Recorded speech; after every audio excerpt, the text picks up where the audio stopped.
Hey everybody, and welcome back to a Lefty Knitter podcast. Today I'm going to be doing a cranking video. I know I haven't done one in a while, and I apologize. If you don't know, I've just been going through some life things.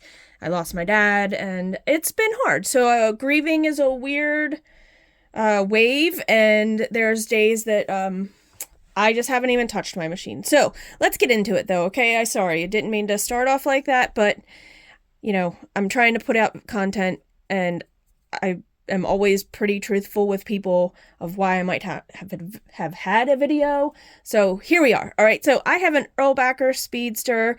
This is, I got it in 2020. This is the 64 stitch cylinder that's in here. I have a bunch of other videos where I explain different things about some of the machines, but today we're going to be just cranking a sock. Pretty simple, basic sock, no ribber. And I am using Queensland Perth. I got this, I think, in the Outer Banks, and it is it's Alice Springs is the colorway, number 104. I like this yarn for cranking, and I don't like this yarn for cranking. It's like a 2-ply. It's 437 yards. It is 80% superwash wool, 20% nylon. Now, the thing I don't love about this is I've struggled getting a gauge that I like on it. So here's the sock we're going to be doing. It's going to be a hung hem with a Picot top. I am not exactly sure what happened. So let me go back. This is going to be a hung hem sock with a Picot top. So I did 20 rows. You do 20 rows, you hang your hem, you do your picot, you do 20 more rows, and then you hang your hem. I did an 80 leg, I did a heel. This yarn, when I adjust the tension even one click, it just gets way tight, and the yarn rides up on the needles, and I just haven't gotten the right tension, but it's okay. This is going to be a size, it's a women's 11, and so I'm going to be doing, like I said, 80 rows on the leg, and I did 75 on the foot. All right, it cranks pretty well. I just can't find the right tension that I like with it, and maybe I should have done it with Lycra in it, so it would tighten this stuff up. But again, you know, we're all learning here. It's all, you know, I didn't do a swatch of this. It's actually a lot longer than... Once it's closed up, it'll be okay. Sorry, I keep going out of frame. Okay, let's do this. I'm going to start from the beginning and do everything from the start because I like showing repetition in my videos. I think people learn well from it. So I already have my cylinder marked up. This is my start. This is the half marks. This is the half marks this way. And I always start and stop on what I call needle number 1, which is after my red mark here. Yeah, I have used other 2-ply yarns. I actually have another one that I coned up today, and I didn't love cranking that one either. But honestly, I want them to be socks, so I'm going to crank them versus hand knitting them, and maybe I'll do some more swatching with the other yarn. So all I'm doing is I have a split ring bonnet here. I'm taking and putting a ring on every other needle. If you have one that has the yarn loops on it, just put your yarn loops on every other needle. This is your buckle. This goes on your bonnet and it hangs, it tightens, and it hangs your weights. So I'm going to hang my weights on here. And I can't get around to these because these are down in the cylinder. So we're going to start here with some waste yarn. Now, I reuse my waste yarn, and I talk about this pretty much in every video. I reuse my waste yarn, and the way I reuse it is I use ripcord, which is fishing line. I got it on Amazon. It's a 65-pound fishing line. I just kind of hold the tail. Now, I'm holding the weight with my legs. I can't go any further because I need to finish hanging my bonnet.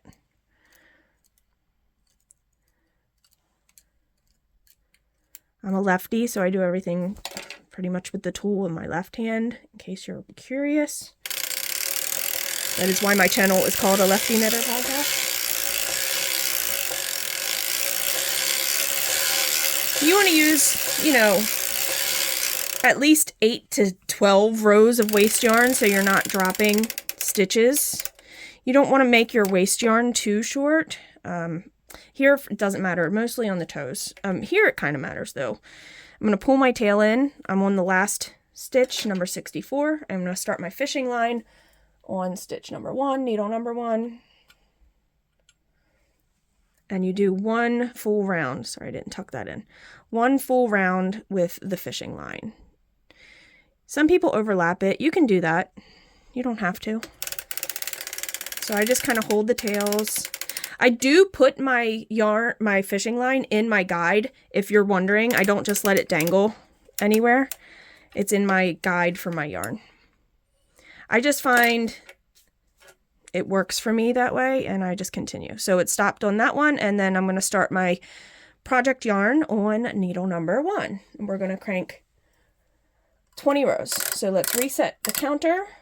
We're going to do 20 rows. I have a slotted yarn carrier. Not everybody has that. It doesn't come with a slotted yarn carrier.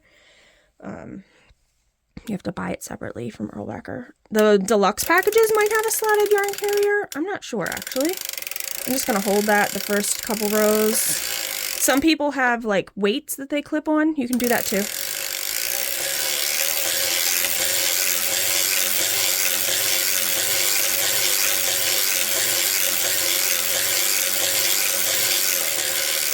Alright, so we've done 20. I'm going to stop close to the start point because I'm going to start hanging my Picot edge. You can lift the weights a little. You can leave the weights tight. It's a little harder to make your Picot. You could take it off completely. It's your preference.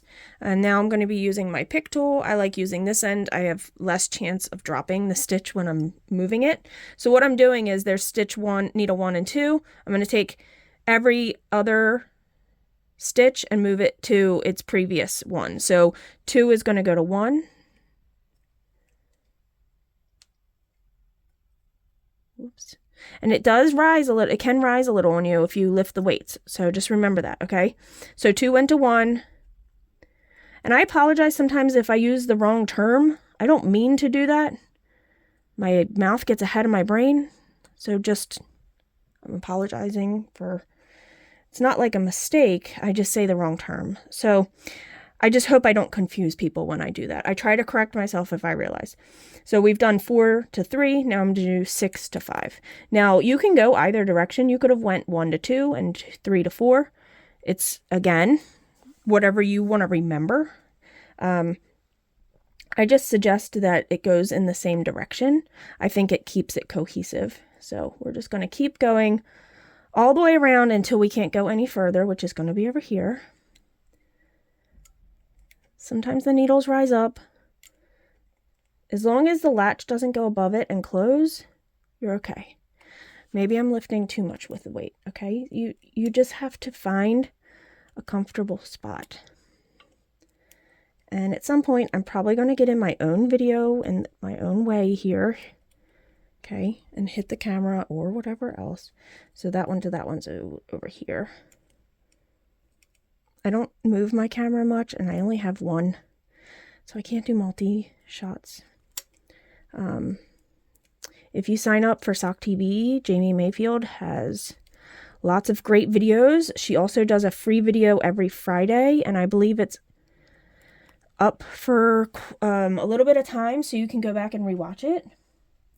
And she has been doing recently, because it's February when I'm recording this, she's been doing hearts on her machine, which is really quite interesting. So if you want to do a lot of short rows on your machine, that is a great project to really get the hang of that. That's what you use when you're doing your heels and toes, is pretty much short rows. Trying not to get in my own way here. And this yarn, because it is that 2-ply, it's a little splitty. It's not, I shouldn't say it's splitty. It's not plied very tightly. So the plies, I feel like sometimes I get only 1 ply, or, you know, when I'm trying to do this. So you just have to be aware of the yarn you're using. This is going to get a little trickier here. I'm going to let that weight down. I'm going to crank slowly around to get to the opposite side. Okay, it's going to skip, like, it's going to look like it's skipped every other needle. That's what a picot is supposed to look like, so it's fine. All right, now we're going this direction. So this needle to this one. You can pull them out a little. When you have the weight pulled up and the tension isn't on it, you can pull the needle out a little bit like this, because there's this spring that holds the needles in. You can pull it out a little so you can access that stitch a little easier, because it's elongating the stitch a little bit, and then you can grab it. That helps me. Okay. I have definitely dropped stitches doing this. Since it's way early in the project, I would not, unless it was an easy fix, I wouldn't stress it, and I would restart this project, honestly, because you're only 20 rows in, and it's not something to stress over, in my opinion. Like, I'd rather, see that I didn't get all the threads. I'd rather not spend 20 minutes trying to fix a dropped stitch. I would much rather restart, and it takes, you know, maybe 5 to 10 minutes, depending. Okay, now that we're all the way around, we've done the last one. We're going to, whatever we did for the first row, so I'm doing 20 to make 40 total. If you did 10 and then picot, you would do 10 on the opposite side before you hang. So you just want to use the same amount of rows. So let's get to 40.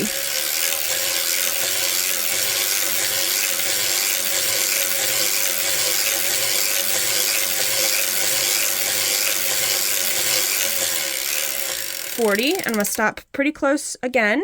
I want to start hanging on this first stitch. So for this, I take the weight off, because you have to fold up your fabric. So you're going to fold up your fabric, making sure these are the stitches that would most likely come off. Also, make sure that you are using a good contrast color when you do your waste yarn. I've done that, and then I haven't been able to find my first row of stitches, and that can be very frustrating. So I bought every color of contrast yarn that you can purchase from Erlbacher. I think Jamie has even another color or two, and her website for Jamie Mayfield is csmsupplies.com. She sells yarn, she sells cones of yarn, she sells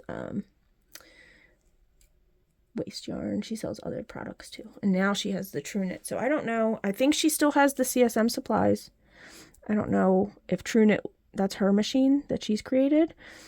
I don't think she's going to merge the two, but I mean, she could possibly in the future, but right now I still believe they're two separate websites. So the True Knit is strictly for the machine, and then CSM supplies is for supplies for cranking and patterns. There's a bunch of free patterns. You just have to make an account on that website, and you can download patterns for free. And I think that's amazing that there's free material out there for people. So all I'm doing is I'm hanging every stitch. Now you might notice I've pulled my fabric, I've pulled it close, so I'm not so if it's over here, I'm not having to take and try to pull that real far. It's already very close to the needle that it needs to hang on, and you just hang it. Don't get me wrong, this yarn could actually really bloom. I don't know. I've used this yarn before to make a pair of socks, and I can't remember where it is or if I gifted it to somebody. I'm not quite sure. So it could bloom, and it would fill out all those little gaps that we saw in the sock. I didn't close that toe, obviously, but we're putting the weight back on because we can't, it's hard to get to these. These start going down, and then these are down in the cylinder. So let's put our weight back on because we want our downward pressure to be distributed. So when you do this, it's only going to be distributed here and not here, because this is like a pocket of fabric. So you want to hold this. Just kind of hold it with your fingers, crank around to the other side. All right. I'm just going to lift the weight this time to finish hanging with my legs. If you can't do that, take the weight off and just finish hanging your stitches all the way to the last one. Then we're going to crank the leg, and that's going to be just some straight up cranking.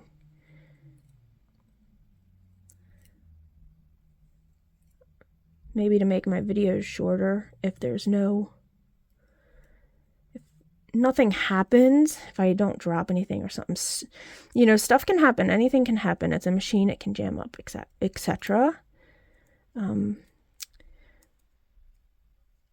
If you notice that I cut out the leg part, it's because nothing exciting happened. I hit the camera, I'm sorry. Finding this last one can be a little bit tricky.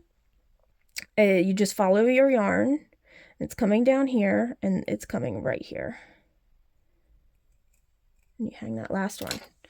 All right, we've done, this was the start of row 1, so we're going to reset to 1, and now I'm just going to crank 80 rows for this leg. Cranking slow on that first row.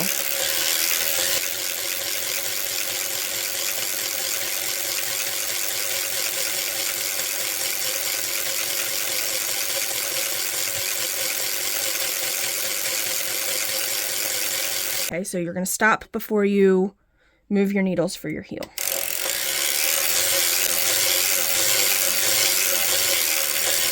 79 and 80, and I'm going to stop in the front of my machine.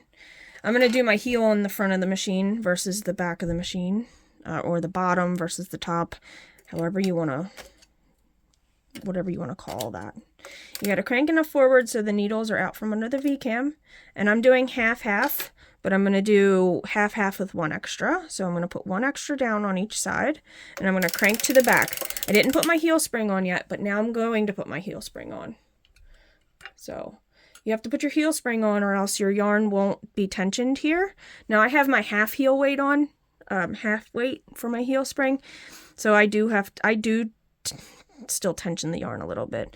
But having the half wheel weight makes the tension here a little bit closer to the tension in the heel that we're going to crank. So on my first pass, I'm going to lift 2, decreasing by 2 stitches. And I'm going to mirror that on the other side, lifting 2. Now I'm going to continue to only lift 1 on each side.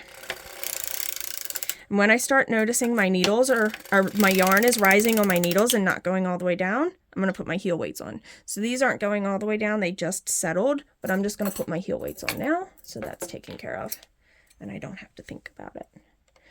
So the middle one goes right under your half mark on the heel. The other one goes about 3 needles in under the working needles, and about 1 inch down. 3 needles in, about 1 inch down. Okay, you'll find your sweet spots, and all yarn is kind of different too. It'll start rising at different rates depending on the tension, okay? We lifted 1 to decrease, and we're going to crank around. Lift 1 to decrease. We're lifting 1 on the yarn side. Where the yarn is coming from is where we're lifting. So lift 1, lift 1. And I have a target mark.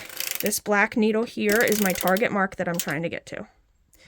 I marked, it's hard to tell, but it's black. I should have used maybe hot pink or something. Lift 1, crank around. If you start noticing the yarn not going down on your needles again, just adjust your weights again. I'm going to adjust on the sides and in the center, just lifting it up some, pulling the side ones in to be under working needles, lifting 1 on the yarn side. Lifting 1 on the yarn side. Lift 1 to decrease. Lift 1 to decrease. Lift 1 to decrease. Now this is where I'm not going to mirror, so I'm lifting 1. This is my target needle on the first pass. Now I'm going to lift 1, my target needle on this pass B, A and B. But on the other side, I'm going to put 2 down into work. So essentially, my cat is chewing on my spinning wheel. Sorry. Essentially, I am decreasing on this side and increasing on this side, but I'm still only increasing 1 stitch. So let's crank around. And now I'm going to do that for every pass. Lift 1, down 2. So lift 1 to increase on the yarn side and down 2, or to decrease and increase on the other side. Okay, my yarn isn't going down. I want to move my weight up a little. So we're going to lift 1 on the yarn side and down 2 on the opposite. Lift 1, down 2. Okay. I just pushed the yarn down instead of adjusting my weights. You can do that, but I'm going to change that now because I don't want to do that every time. All right, so lift 1 on the yarn side, down 2 on the opposite. Lift 1, down 2. Lift 1, down 2. I'm going to do this same method. This method was in the Erlbacher book, the up 1, down 2. I also go into it in other videos, so you can watch out for that in a playlist. I have a playlist for all my cranking videos. All right, so lift 1, down 2. There's different methods of increasing and decreasing for your heels and toes. So you've got to find a method that you like the best. Lift 1, down 2. Lift 1, down 2. Lift 1, down 2. Eventually they do slowly go back down onto the needle bed, into the cylinder bed. Sometimes it just is a slow fall. Lift 1, down 2. Okay. I am going to just adjust a little bit because we have a lot of fabric here and I want to have the right tension for downward pressure. All right. So lift 1, down 2. We're at half mark now, but I am going to do one more past since we started with one extra. All right, so up 1, down 2.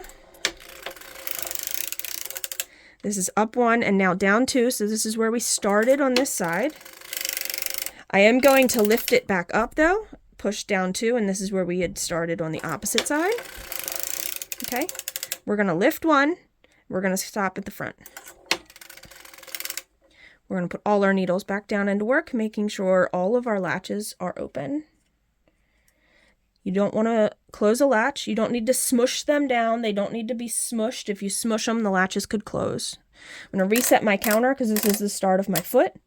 I'm going to crank just very slowly around, and I'm going to take my heel spring off at this point. I am going to give it a little bit of hand tensioning up above the camera. You can't see, just to get this row started and the yarn flowing off of the cone. And we're going to do, I did 75 rows.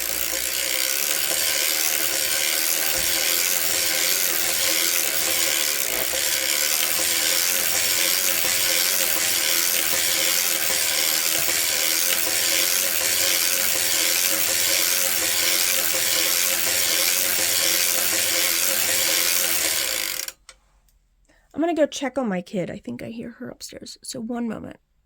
Okay, everything was fine. I am going to move my weight though because it's almost on the ground. So I'm going to take my bottom weight off and I'm going to move my buckle up eventually. But I'm going to get my buckle up over the heel so I can take my heel weights off. That's the plan. So you want to make sure you don't want to take your heel weights off too early if you can't get the buckle up over the heel, because then you won't have the pressure distribution correct. Mine looks okay. All right, we're going to finish cranking. I said to 75, we're at 29. Nope, not great. I didn't catch all the heels, so I'll just hold it a little with my hand until I get a few rows in. All right, now the heel is down a little further, and I'm going to readjust that buckle to make sure it's over the heel fabric. All right, that should be better. Now we'll continue.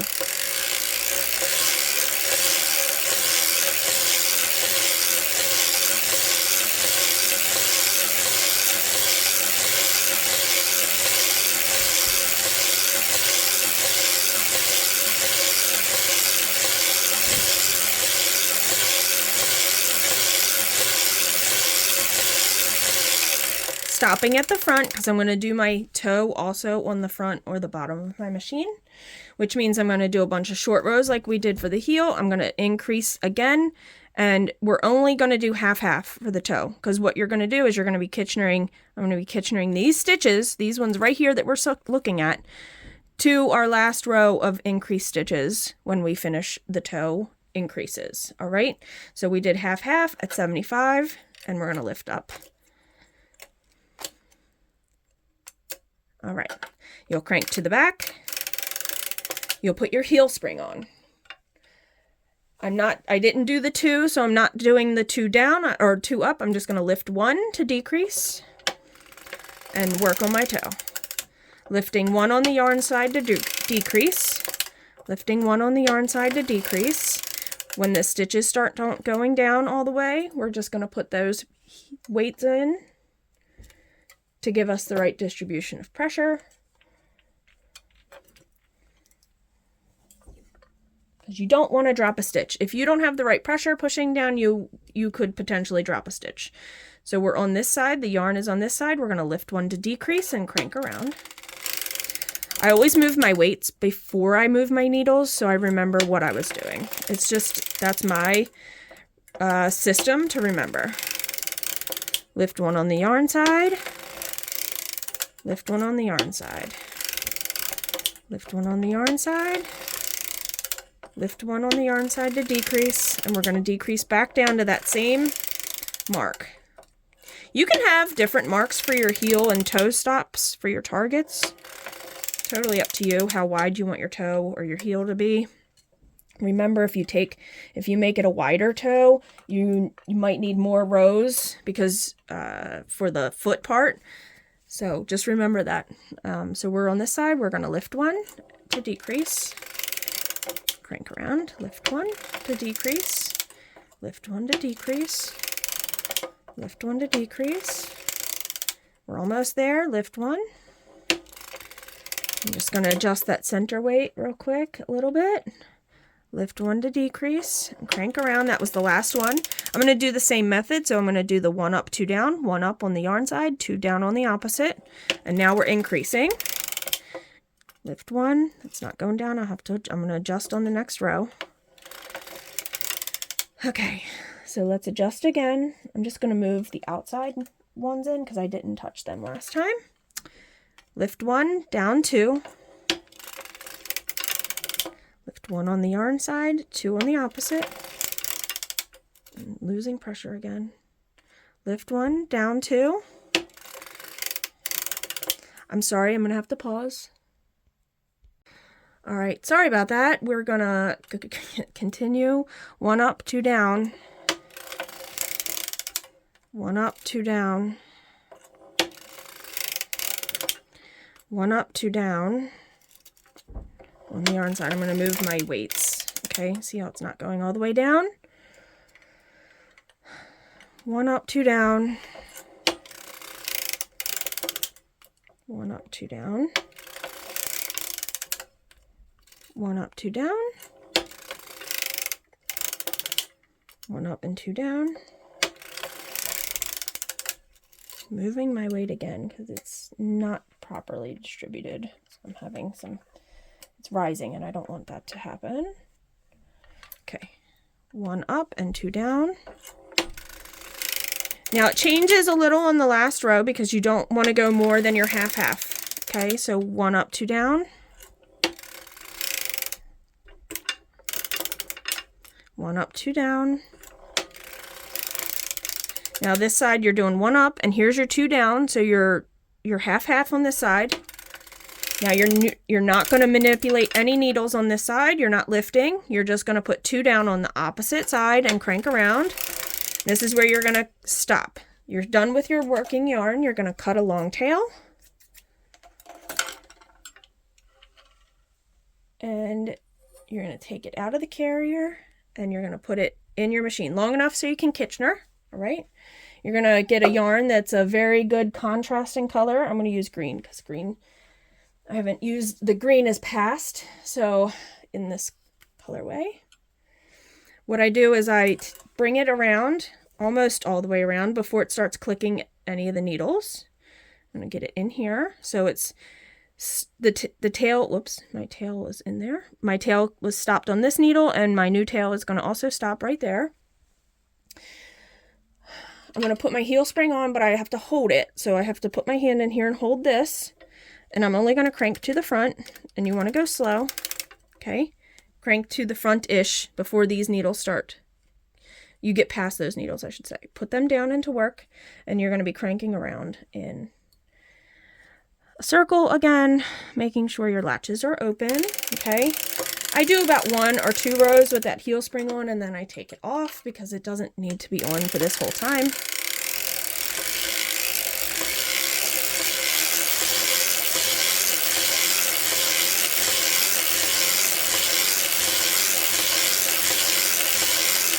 Sorry, this was a very long piece of waste yarn.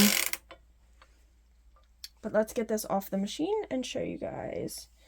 Oh, I have a knot here, so let's cut that out so it doesn't mess it up. I'm going to stop like I normally do, same spot.